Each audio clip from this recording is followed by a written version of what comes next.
As the bears move up the coast, Snowcam gets ready for action.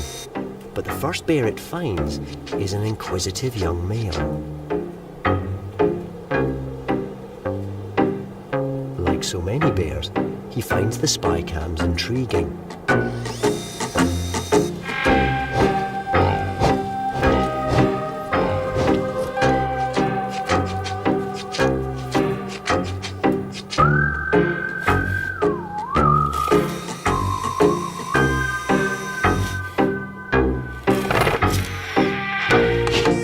Subjects it to a pressure test, using a technique that works well on sealed ends.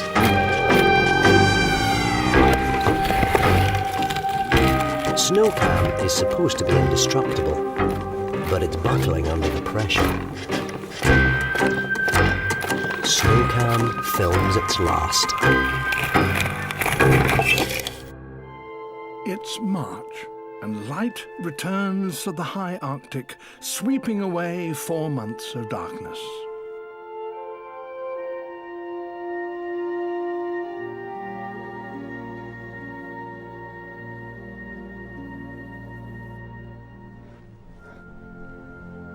A polar bear stirs. She has been in her den the whole winter. Her emergence marks the beginning of spring. After months of confinement underground, she toboggans down the slope, perhaps to clean her fur, perhaps for sheer joy.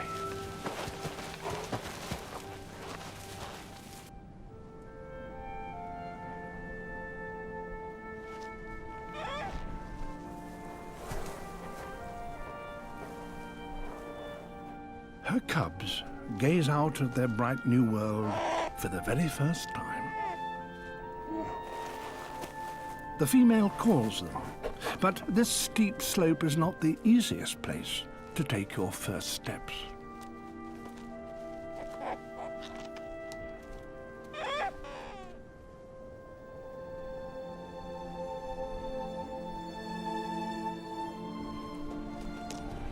But they are hungry and eager to reach their mother, who's delayed feeding them on this special day.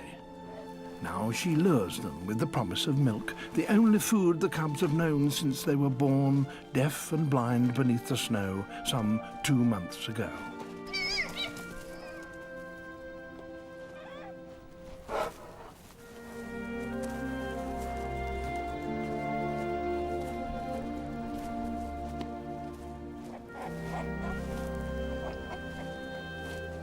Their mother has not eaten for 5 months and has lost half her body weight.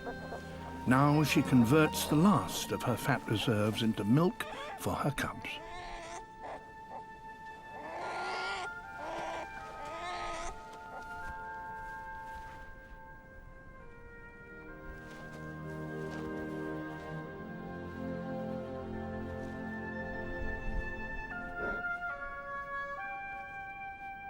The spring sun brings warmth, but also a problem for the mother. It starts to melt the sea ice. That is where she hunts for the seals she needs to feed her cubs, and she must get there before the ice breaks up. For now, though, it's still minus 30 degrees, and the cubs must have the shelter of the den.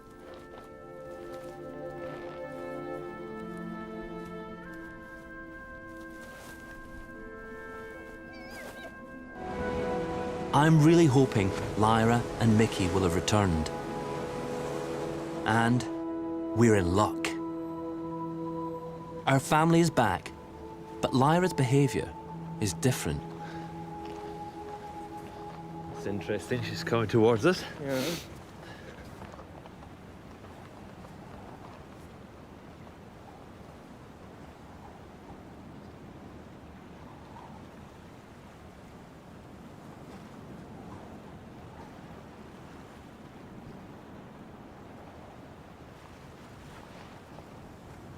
Here she goes.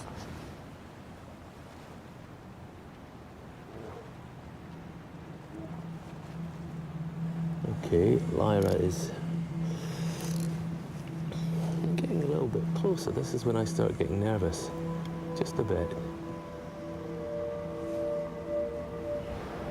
Okay, Lyra, I can see that you're smelling the air. And I'm just a little bit worried that it's the smell that's coming from me that's holding your attention. This is not a bear that is at all scared. This is a bear that's figuring out what's going on, whether there is an opportunity to feed here.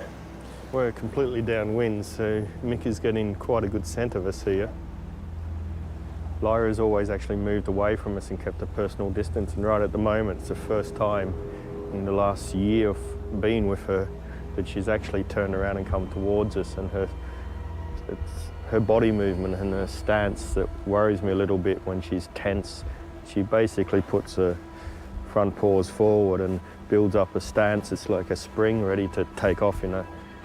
When they come at you, the initial speed is incredibly fast. This is the first time I've felt threatened by Lyra. If she comes, you drop everything. You drop the monitor, you drop the camera.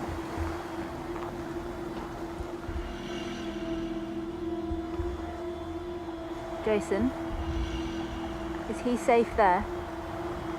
And just grab one more shot of Lyra. I don't like it. Okay, shall we move back then? Sure. If you don't like it, I'd rather move back now. Please, Gordon. Okay. Right, Lyra, that's close enough for now. Despite the fact that she hasn't been aggressive towards us at all, there may well come a point where she views me differently, that she sees me and thinks possibly this is something that I can eat. Maybe this is my next meal. We may be safe, but I'm so worried about Lyra and Mickey.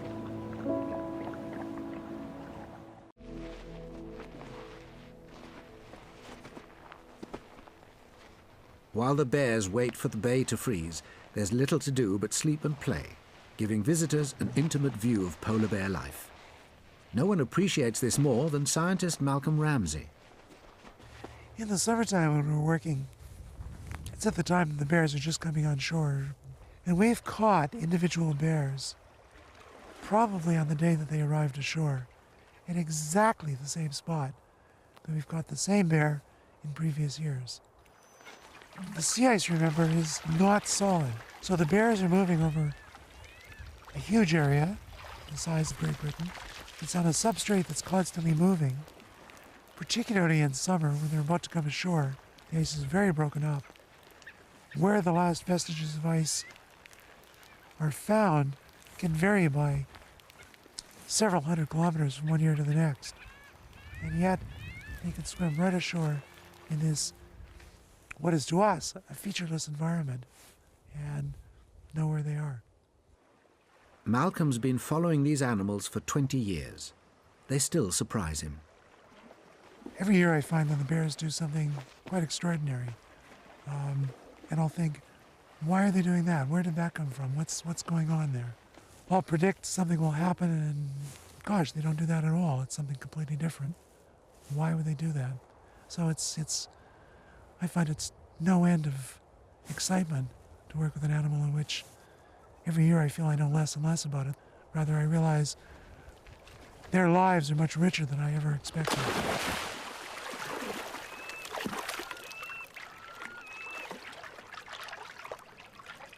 There's no doubt about it. Polar bears are full of surprises. Much of Malcolm's efforts to understand what it's like to be a polar bear focus on how these animals survive in such a hostile environment. They can walk out in conditions that to us seem most ferocious, and to them is equivalent to a warm spring day. We've seen bears jumping into the water on what appear to us to be a rather chilly day, and to them they just leap in to chill down or to have fun swimming in the water. Somewhere, somehow, there has to be a way into this wall of blubber.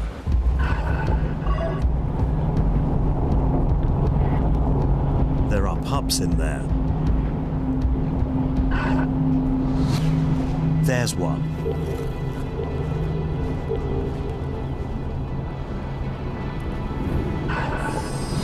There's another one.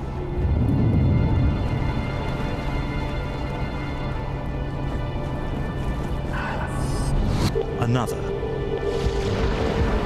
But how do you get the pup away from the big ones?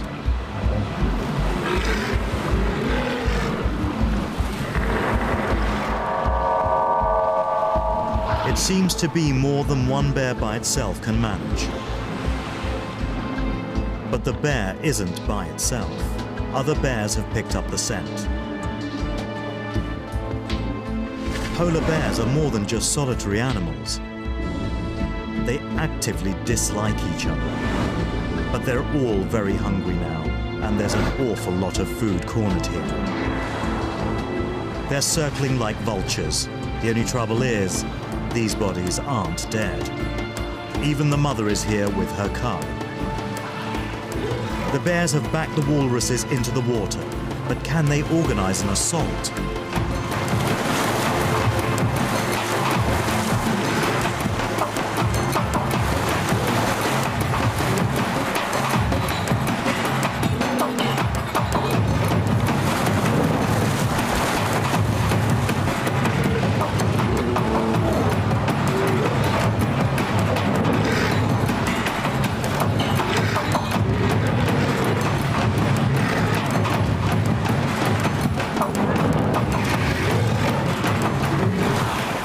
Attack, uncoordinated as it is, seems to be working.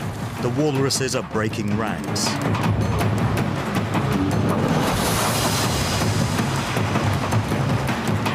The bears have singled out the young, the old, and the unhealthy, especially the young.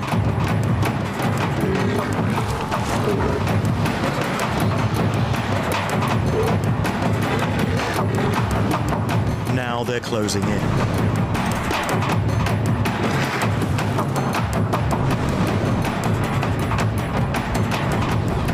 There's the objective.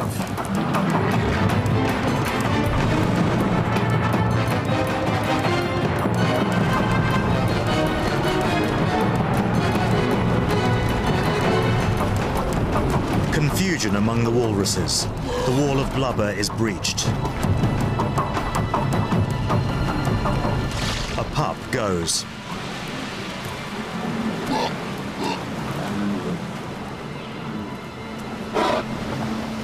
Another one. But as soon as a kill is made, the carcass is dragged away so that other bears won't steal it.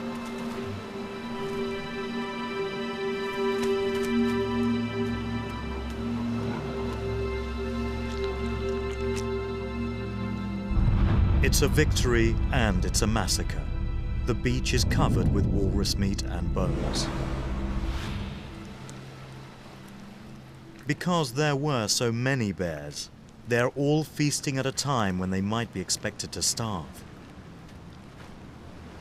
There are even leftovers for late arrivals.